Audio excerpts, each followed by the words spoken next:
How to change TikTok email and password. So let's begin. First of all, to begin this process, you will absolutely need to open the TikTok application, which is a very popular social media platform.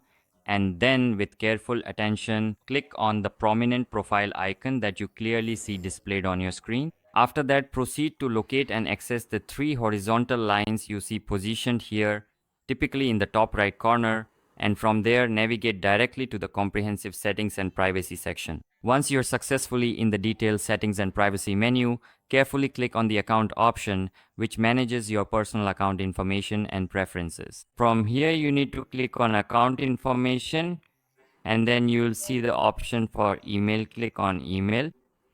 Here, you have the option to change your email address, and the second option is to unlink. If you click on change email address, you can enter your new email here and your Techno account's email will be updated.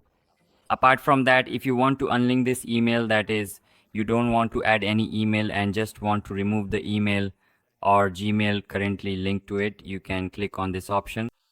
Now coming to how to change the password, the second option here is for that. You need to click on the password option. A code will have been sent to the email address associated with your Techno account. You need to enter that code here. After that, you have to enter your current password, the one you recently used. Then enter your new password, and once you do that, your password will be changed. So this is how you can change the email and password of your Techno account. That was today's video. I hope you liked it. If you enjoyed the video, please give it a like.